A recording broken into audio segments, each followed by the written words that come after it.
Hello, Eclectors, and welcome to episode 92. It's not all pixie dust. What am I talking about? Fairies. It comes down to fairies. So fairies, everybody thinks of, Tinkerbell and I can fly, and little pixie dust all over the place, and happy little sprightly things with wings that are all peaches and cream, and it's not all rainbows and butterflies. So I just thought, what's going on with fairies? What's the story? What's the backstory behind fairies? So the deal with fairies is that they could actually be old humans, or they could be different. Well, that's, thanks. That's like saying you could be a shark or you're not. I say that out of reverence to Shark Week, of course. Basically, fairies can be good or they could be bad. Again, gee, thanks. And the deal behind the fairy, if you will, is a very popular European thought. Like, they had a vested interest in fairies, thinking that they could take different shapes, have different purposes. And originally, the pagans thought that they were like nymphs or tree spirits. And, that's kind of where you start branching off into like the possibility of trolls, or you might have, the optics created around like a wisp. So we'll get to all that later on. But that's, if you've watched Brave from Disney, then she follows the wisps and they kind of take her off on a little lead, and it becomes like a practical joke situation, although they're supposed to be helpful. And then like a subset of fairies, some fairies are hobgoblins, which made me think Spider-Man, but apparently not. That was a Green Goblin, but then there was like a hobgoblin villain at some point. So the hobgoblins were thought to be good, but of course can be evil. And again, in that spirit sense, Christians thought that fairies were demons and that they were dealing with them in a way like around witchcraft, like as if they were something evil and needed to be destroyed. So that was kind of a no, because that sort of, if you think about it, and I've mentioned this before in other episodes, like you have that idea, the paganism used to kind of celebrate like the Lady in the Lake, and then Christianity would come along, Catholicism would take the Lady in the Lake and turn that into Mary. And it was like, okay, because it was Mary, but the Lady in the Lake, ooh, that was weird. So they sort of morphed a lot of our beliefs. Halloween, same thing. And you could check out our Halloween episode to describe that, because same kind of a situation. There would be like a seasonal solstice or like a festival. And then you get like spin-offs like The Wicker Man, where things go really bad. And, they would literally sacrifice someone, and that kind of went the paganism route. And then a lot of bishops came over and were like, no, let's tweak this. And it kind of morphed into Christianity. So fairies were thought to be like bad and evil. Hobgoblins kind of were a subset of them, and they were thought to be good, but then they kind of got an evil rap. But then they were essentially small little hairy men that did odd jobs around the house, but they were practical jokesters. So I, again, think of that leprechaun theory. I think of like Rumpelstiltskin, things like that, but they're all technically different. They would definitely have the ability to shapeshift, which is crazy. And they were a type of fairy. So like a subset of a fairy was a hobgoblin. And then it's funny, like if you gave them clothing, they would get annoyed and get insulted. And that meant that you banished them forever. They were easily offended creatures. And the funny thing is that brownies, which are their own gig, were like cousins or akin to a hobgoblin. So who knew? And it turns out that there are 4 types of hobgoblins.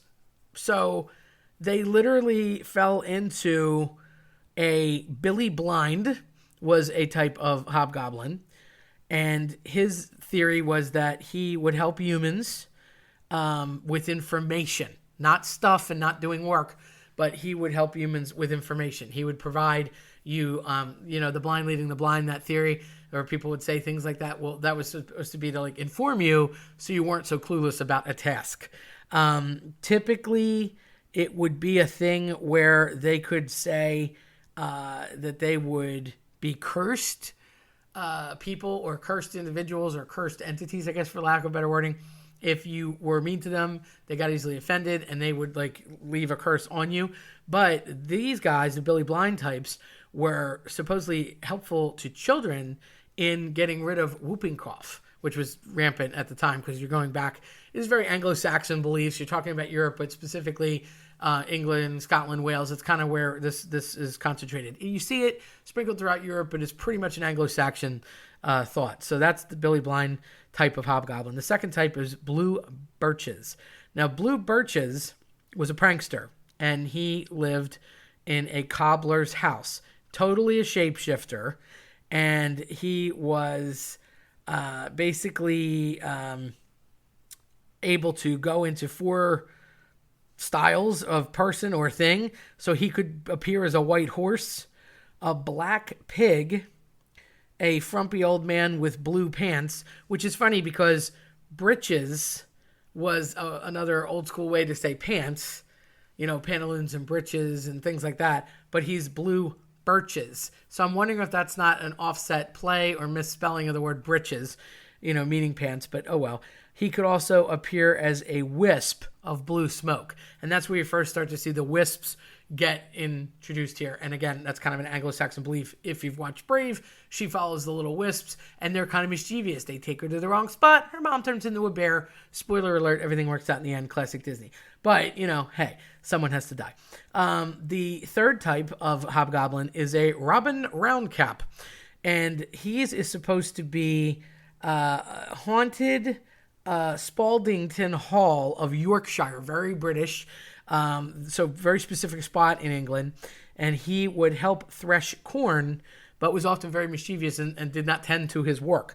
So he was confined very often in a place, a space, a box, whatever, to not make mischief, only by the prayers of clergy.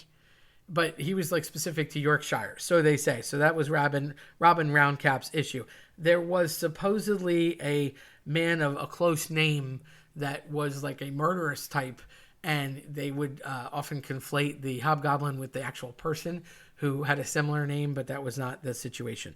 That man wore a red cap, hence the round cap, red cap, close enough, and would go after people. And the fourth and final type of hobgoblin is a dobby, which I'm sure you're familiar with, courtesy of all the movies out there when you see Harry Potter, etc. So again, very Anglo-Saxon, very British. He was a prankster. They tend to sort of follow that fast-moving pace, and they can follow you. They could follow you to a home, to another place, and they could be considered like a curse because they're following you, but you can get rid of them. Again, Dobby was sort of not really a clothed entity, so they were considered these random entities, and if you gave them clothes, then most of the hobgoblins wear clothes, but they want their own stuff. And if you gave them clothes, they got offended, and then they would go away. So in Dobby's case, he's kind of the naked one, if you will, but he's just sort of a flesh tone thing, entity, whatever. And if you gave him clothes, he would get angry and leave. So that was a way to get rid of him and not have the curse or him following you. That just gives me this little tweak in the back of my head to think about poltergeist, because that idea totally different as a ghost, obviously, but poltergeists are supposedly in the same house for 7 days, wreak havoc, and then leave. And it's specific to a location. So this Dobby character could follow you, but it's not necessarily something that would stick, especially if you could get rid of him. And again, invoking the clergy or anything to help and pray against him would kind of confine or get rid of or thwart the efforts of these pranksters. But they really kind of came out as helpful little men around the house that would be pranksters, and just a big subdivision of fairies. And then, we'll talk about how brownies come out of that in another episode, because they're a totally own thing. But just thought I wanted to give you a little background on that, since there's so many different possibilities. And I think Tinkerbell. And when I think Tinkerbell, I think happy flying pixie dust, fun stuff, and flying off the castle. It's not all Tinkerbell. No, it's not all smiles and rainbows. Actually, it's quite dark. And then the wisps, of course, can lead you in the wrong way. And that, to me, was the other closest facsimile of a Tinkerbell, was maybe a wisp. But anyway, you slice it, I'm definitely not hanging around with any of these things. So I would say no. My vote is no on them. If you like what you heard today, then check us out at eclecticcollectionpodcast.com or follow us on your preferred platform. I'm Terry Tenaglia. Thanks for listening.